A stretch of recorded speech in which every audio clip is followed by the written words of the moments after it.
Hi, everyone. Thank you for joining. I'm Keishi. I'm from the Chrome Tokyo memory team, and I'd like to give you an update on MiraclePtr, the system to mitigate use-after-free attacks. Before we get into MiraclePtr, let me start by explaining why use-after-frees are bad for security. Let's start with Chromium's security model. In a nutshell, web content is rendered in a separate process. This process is sandboxed so that even if the render gets compromised, the damage is hopefully limited to just that process.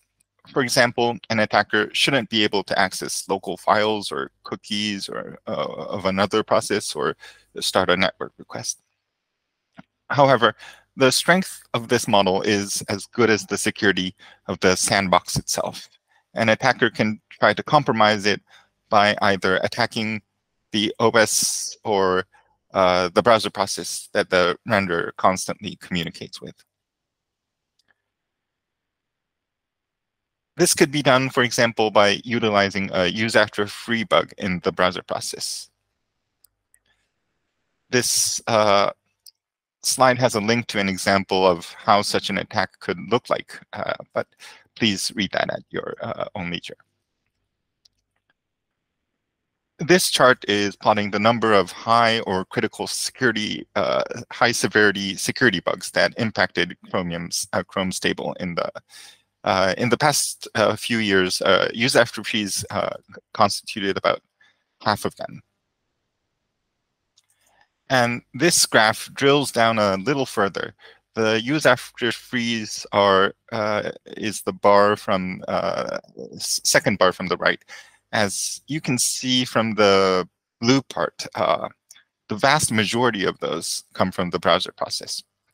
This ties back to what I said 2 slides ago, that an attacker can try to get out of the sandbox using a browser process use-after-free bug.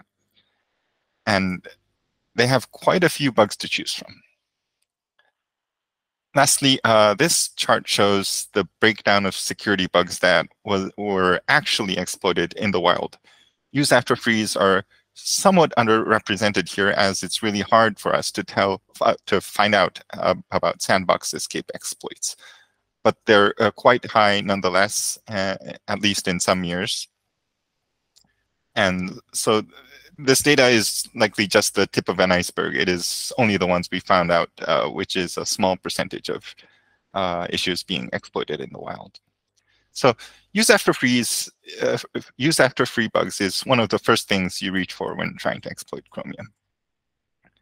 And even if a use-after-free bug is not exploitable, we don't really want to assume that because it's hard to prove that it's not exploitable, we don't want to second guess ourselves. So we have to fix all the use-after-free bugs we find.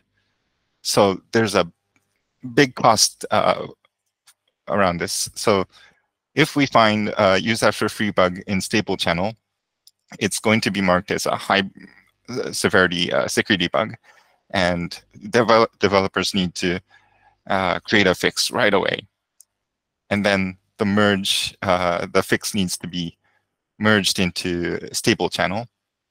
And then it needs to get released,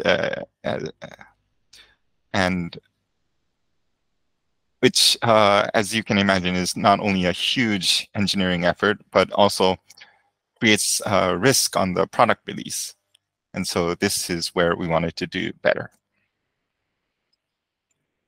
And that's where MiraclePtr comes to the rescue. Before I get into what MiraclePtr is, let's go over a flow of an use-after-free attack.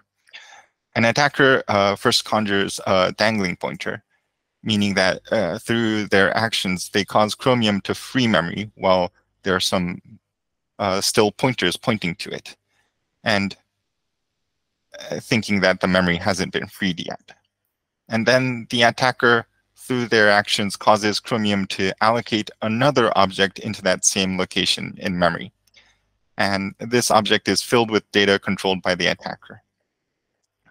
Lastly, the pointer gets dereferenced, and Chromium thinks it's reading the original data, while in fact it's reading the attacker's data.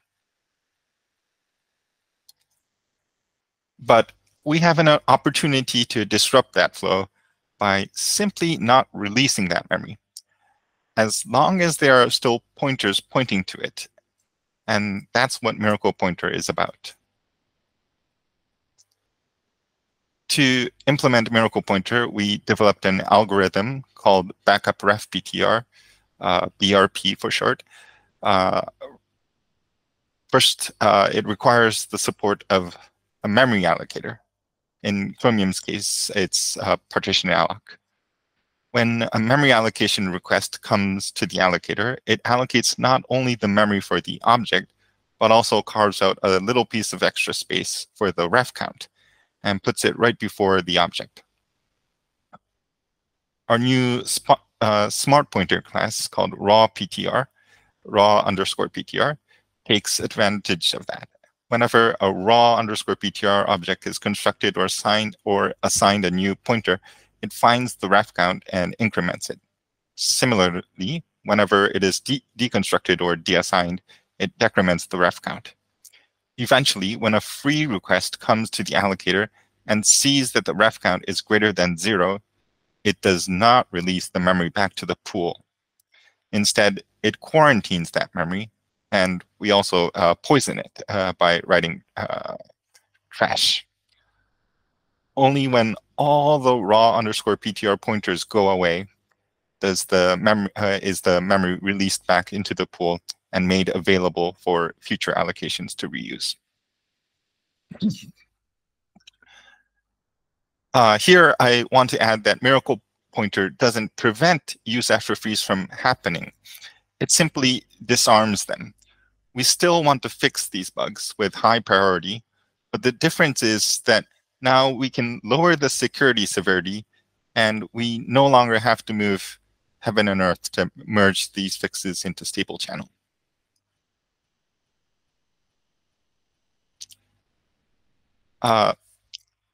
So raw_ptr, unlike other smart pointers like unique PTR or shared PTR, raw PTR doesn't manage the object's lifetime, meaning you still have to free memory yourself, and hence the name.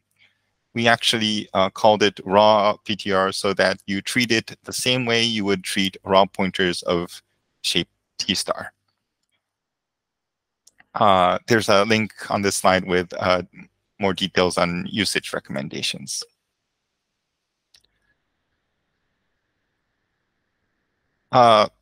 The usage of raw PTR is now enforced in Chromium codebase. So you probably should have you probably would have seen it in the codebase. We have developed a Clang plugin that will show compiler errors when raw PTR is not used. Here's an example of what that error might look like. And you can always add this macro called raw PTR exclusion to opt out.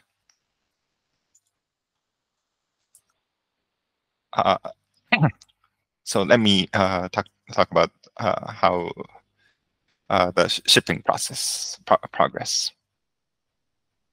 In June last year, we launched MiraclePtr in the browser process on Windows and Android.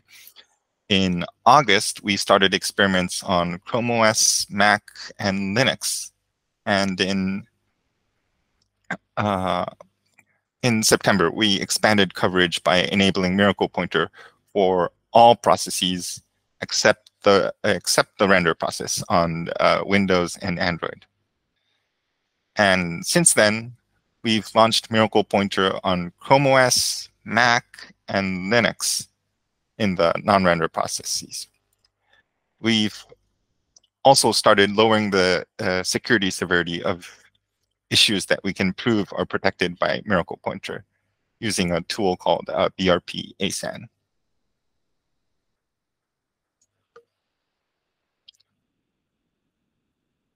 And the measured security benefits were great. Of all reported use after free security issues, 56% were protected by MiraclePtr.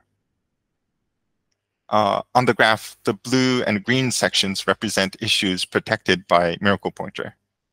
The gray ones aren't, out of which we're actively working on third-party code and containers, which have a potential of adding like another 20% to the fold.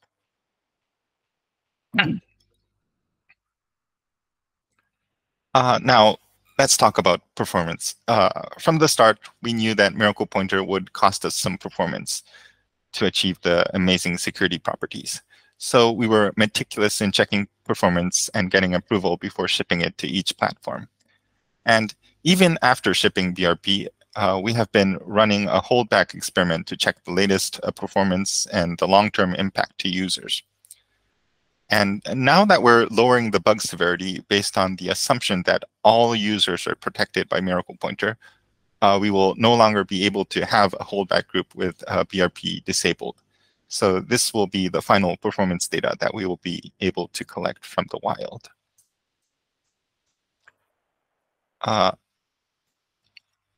Let's start with the memory overhead. We see around 5 to 8% regression for the browser process on desktop platforms and around 2% on Android. Impact on total memory usage is mostly just to the 50th percentile, presumably because the render process has not, it doesn't have BRP enabled yet.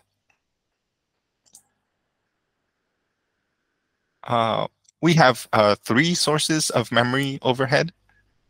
Most people, when they hear about this, worry about the quarantine memory, the memory that we don't reuse because a dangling pointer is pointing to it. But we measured this, and this is only tens of kilobytes at the 99th percentile. Another source is the additional fragmentation caused by splitting the partitions to enable BRP at runtime through Finch. We ran an experiment and found out that the memory overhead for this was too small to observe. So the big one is the ref count that gets added to each allocation. Of course, adding a ref count to each allocation would increase memory, but BRP saves this memory by putting the ref count in the wasted padding space. So we didn't think this would be so big. However, we found 2 problems. Small allocations that do not have enough wasted padding space, and large allocations with a size of exactly power of 2. These match the slot size used in partition alloc and have no padding space.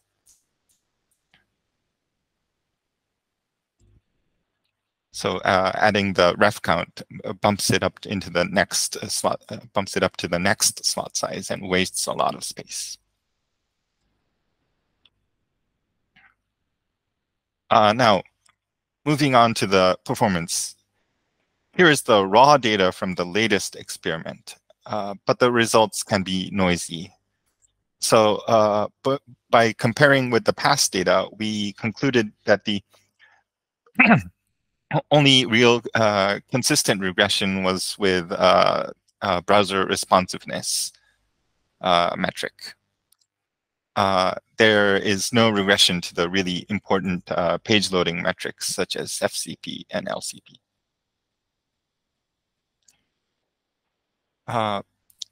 The source of the performance overhead is the ref count incrementing and decrementing. This happens in the initialization, destruction, and assignment of raw PTRs. There is no overhead when dereferencing or extracting a pointer. We did try to reduce CPU overhead by keeping some code using raw pointers, such as local variables used in a loop. These were created many raw PTRs. Fortunately, the stack sampled metrics CPU profiler data has been very useful in identifying these hotspots.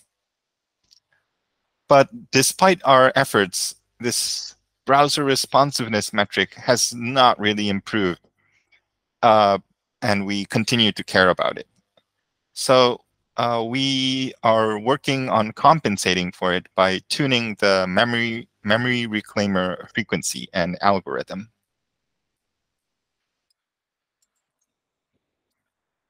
Here's the roadmap and the progress we've made. So this is the roadmap for what we called MiraclePtr v1. Believe it or not, this took about all took about 2 years. So we implemented a backup ref PTR and began experiments, landed the big rewrite, and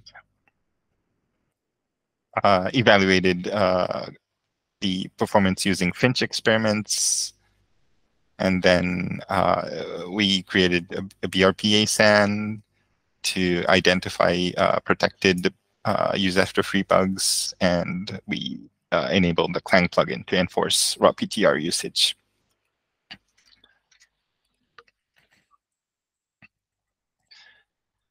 This is our roadmap beyond V1, and we're making good progress. So we have implemented raw ref to support reference fields. And as already mentioned, we have enabled MiraclePtr for Chrome OS, Mac, and Linux. And Lacrosse is already enabled by default and just waiting for the wide rollout of Lacrosse itself. Furthermore, we're actively working on third-party libraries to enable MiraclePtr. And PDFum is completed. Angle and Dawn are next in line. And as I mentioned, we're also working on pointers in containers, and std vector support is done. We are working on MiraclePtr protection for the render process, enabling MiraclePtr for the render process, which is very performance sensitive. We identified a subset of pointers that have a good chance of meeting the performance requirements, and we're experimenting with it right now. Another area we put a big focus on is increasing debuggability. MiraclePtr's primary feature isn't to detect use after freeze, but merely to disarm them. But we still want to detect them early and fix them proactively.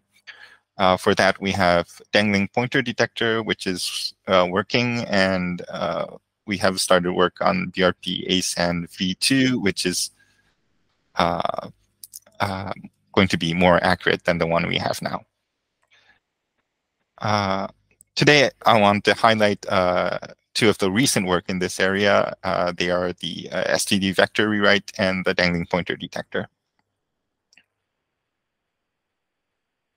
So we skipped rewriting containers.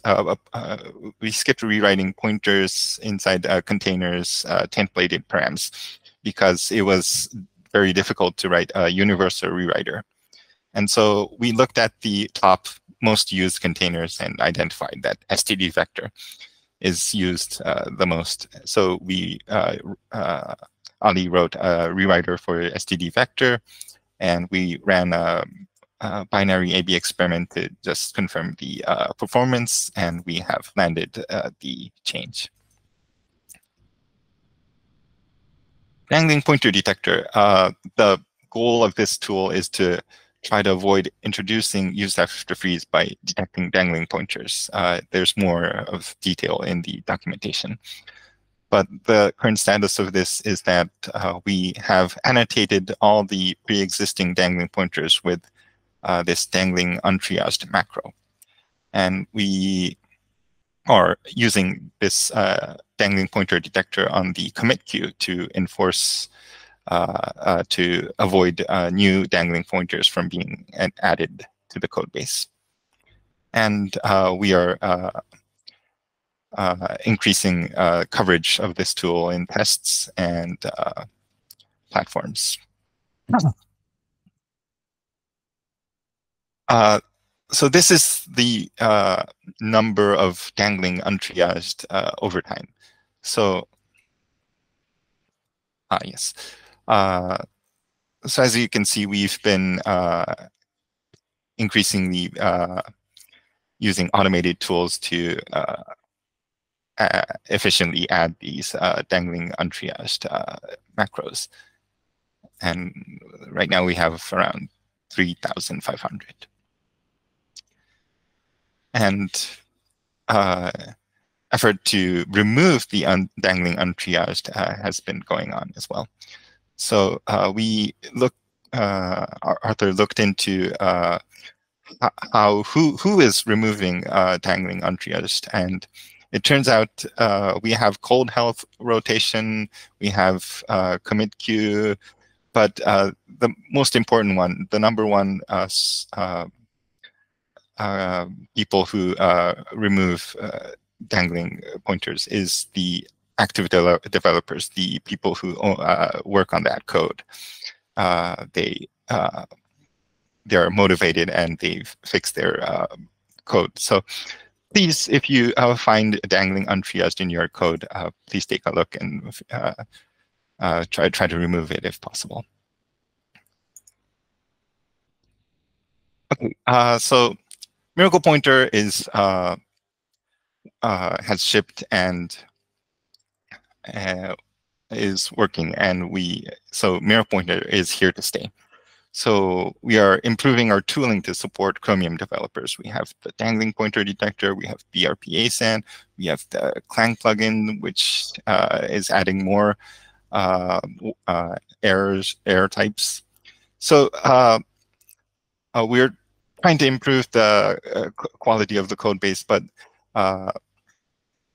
if you find that our tooling is insufficient or maybe hinders what you want to do, please let us know, and we welcome your feedback. So thank you. That's all I had for today. And of course, this is a big project involving many people. So thank you to the entire team. Okay. And we've got time for a couple of questions. Any questions? Yep, we have one in the room. 1 second. Mm-hmm.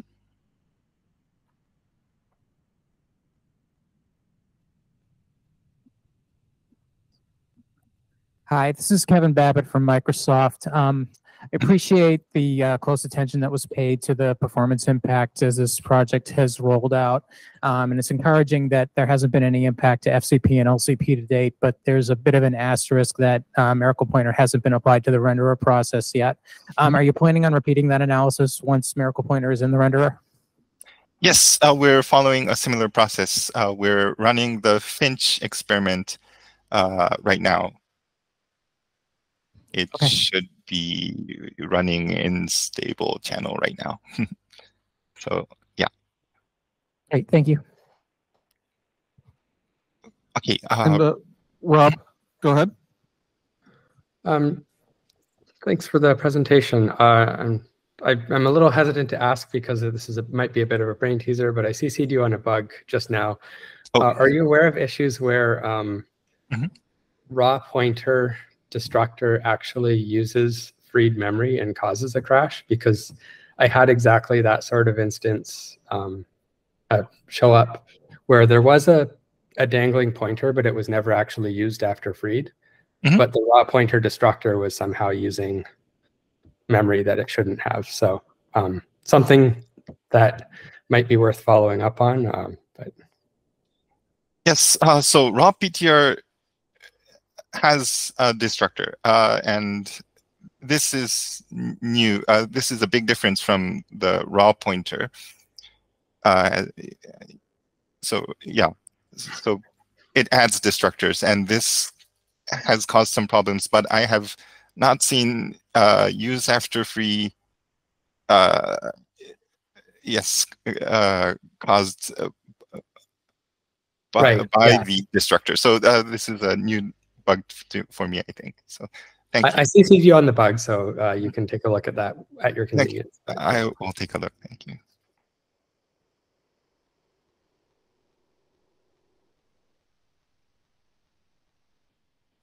Anyone else?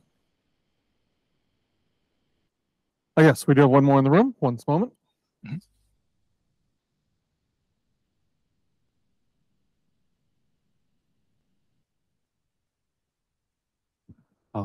I'm Junho from LG Electronics. Could you explain more about rewriting of vector? Does that mean we should use C++ library shipped with Chrome? I mean, can I use library from the system and use the vector safely?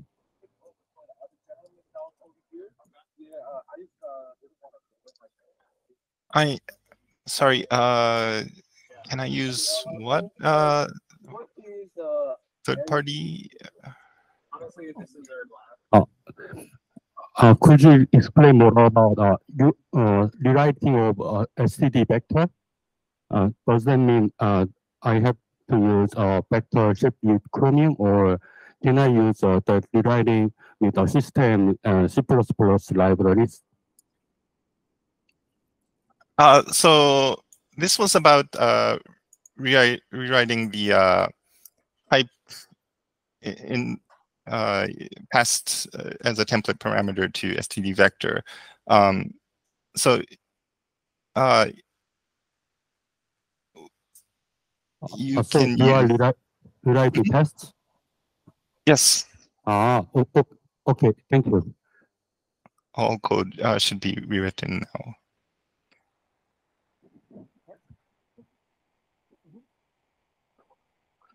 Any others?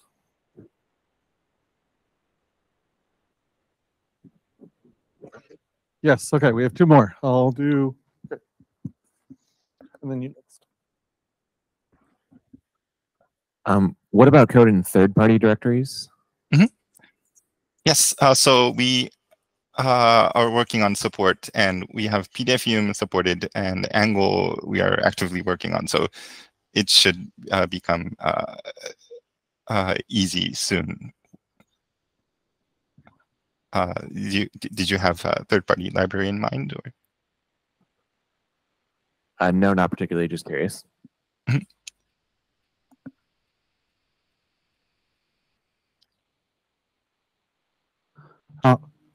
Hi, I'm Simon Kim from LG Electronics, and I'm just as I heard, there seems a constraint using a partition location. Is it right? Because many downstream aren't using partition locator now, so I'm curious about that.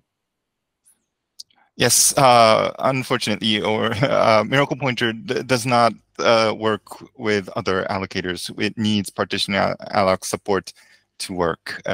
Yeah, because we need to add the ref count to each allocation. All right, and that's all the time we have for questions. So thank you very much, Keishi. Thank you.